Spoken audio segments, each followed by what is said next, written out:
Hello दोस्तों, आप सबको जय मसीह की और शालोम। अभी एक भाई का कुछ दिन पहले फ़ोन आया था। मैं उसको पहले भी कई बार काउंसल कर चुका हूँ। उसके ऊपर ढेर सारी ट्रायल्स आ गई हैं और वो पूरी तरह हिला हुआ है, इतना ज़्यादा कि शायद वो अपनी फेथ को भी छोड़ने की बात सोचता हो। पूरी तरह जैसे someone is shaken to the roots कि मसीह में आने के बाद मेरे ऊपर इतनी ज़्यादा ट्रायल्स कैसे आ गई। ये उसका सबसे पहला सवाल है। तो मेरे भाई मेरी बहनों, बाइबल में कहीं ये नहीं लिखा कि मसीह में आने के बाद हमारे ऊपर कष्ट नहीं आएंगे।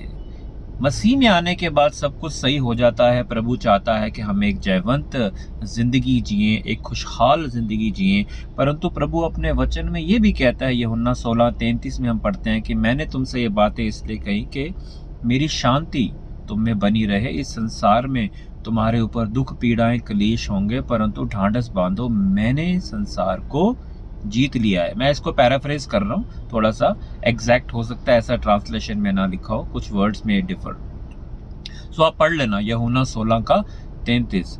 तो सबसे पहली बात तो हमें याद रखनी है कि मसीह में हमारी एक आशा है कि हमेशा हम यीशु मसीह के साथ होंगे।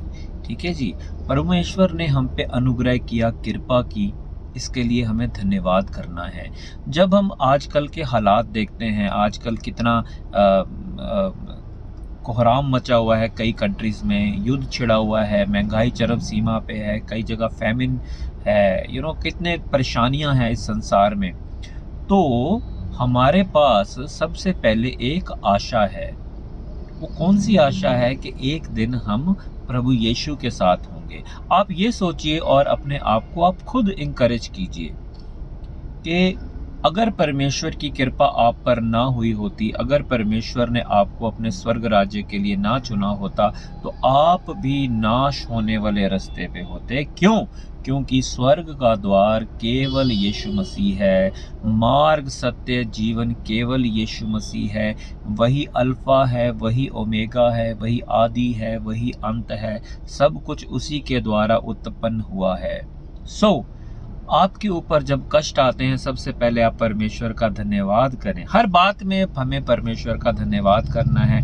फिर आप याद कीजिए, अपनी टेस्टिमनी याद कीजिए कि चलो प्रभु ने मुझ जैसे पापी पे कृपा की, दया की है ना, मुझे चुना है और शैतान के जाल में से हमको प्रभु ने निकाला है, अंधकार में से, आत्मिक अंधकार में से निकाल के प्रभु ने एक ज्योति दिलाई है। जब हम ऐसे सोचेंगे और जब हम अपनी टेस्टिमनीज के बारे में सोचेंगे, कैसे हम परमेश्वर आए थे, कैसे प्रभु ने हमारे जीवन में कार्य किए थे, तो अपने आप हम उत्साहित होंगे।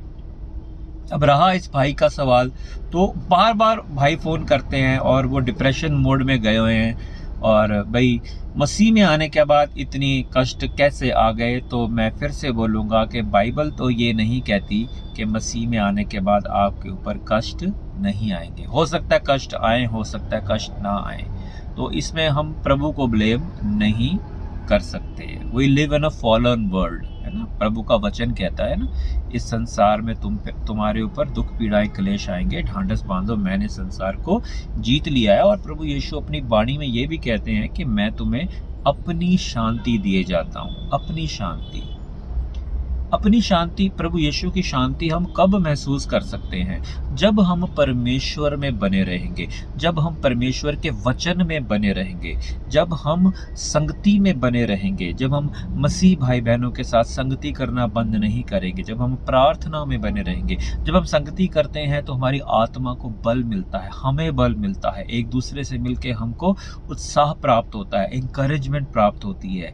ये भाई जिनकी मैं बात कर रहा हूँ, बिल्कुल अपने आप को इन्होंने अकेला कर लिया। इनको समझाते हैं कि आप फेलोशिप में जाइए, आपका चेंज होगा, प्रभु आपको फिर से रिवाइव करेगा।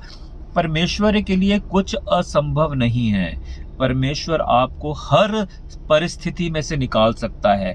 आपकी परिस्थिति आज जैसी भी हो, कोई बात नहीं, निरंतर उसकी तरफ देखिए, हर बात में परमेश्वर का धन्यवाद कीजिए। परमेश्वर आपको हर परिस्थिति में से निकालने की ताकत और सामर्थ्य रखता है।